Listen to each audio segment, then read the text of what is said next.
Voilà, j'ai la télé Thomson LCD. Je vais brancher.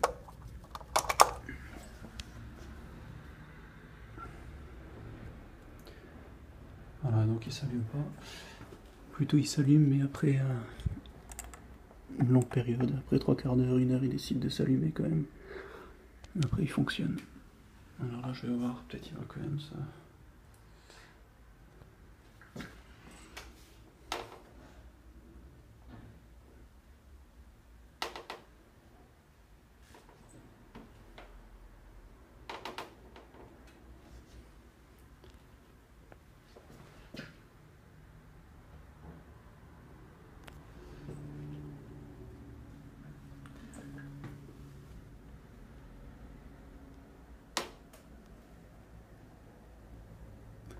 Ah non, c'est ça, là, il ne veut pas démarrer.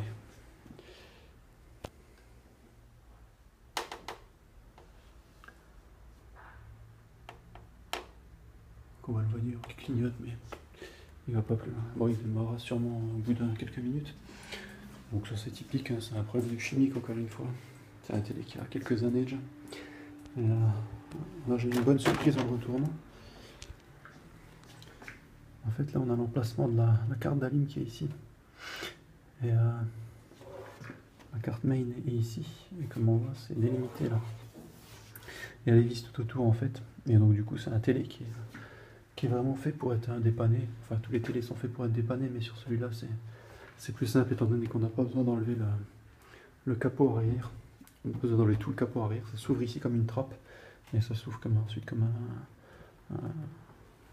un placard, quoi, comme une porte de placard.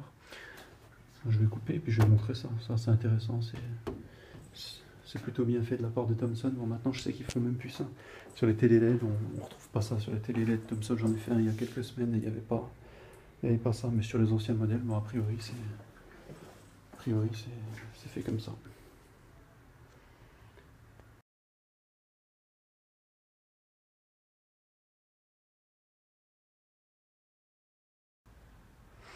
Voilà, donc comme je disais, hein, ça s'ouvre vraiment comme une trappe. Hein.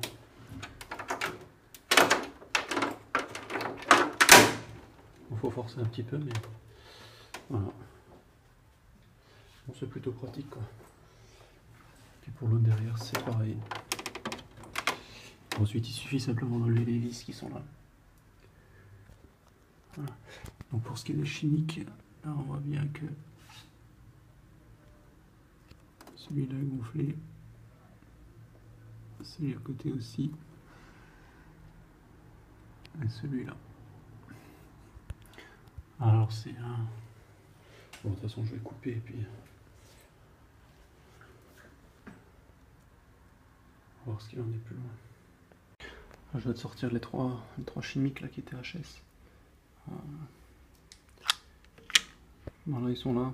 Donc c'est des 16 volts 1000 microfarads. La marque c'est Chang. Donc évidemment une sous-marque chinoise.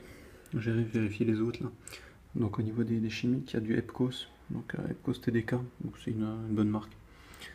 Là il y a des HEC, j'ai déjà vu ça.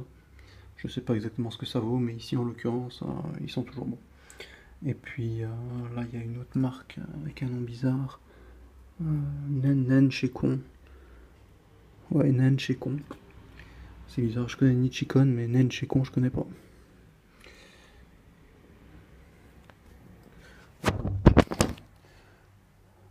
Donc je vais montrer là. Peut-être pour une fois on aura le droit à voir le SR. S'ils sont pas hors tolérance encore une fois.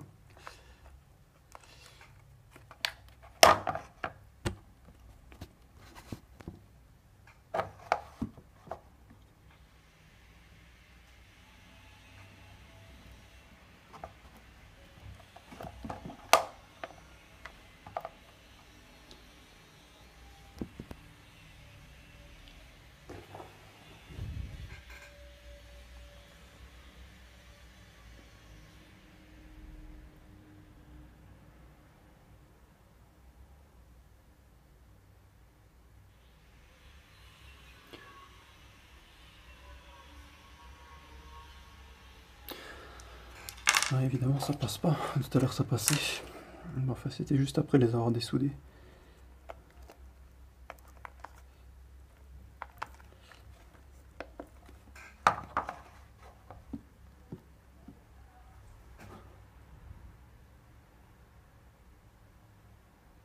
Ah, celui-ci quand même il passe. 300 microfarads, ESR de 2 ohms 4. Ouais. Alors ça c'en est un autre. Là il met 122 microfarads et 5 ohms de SR.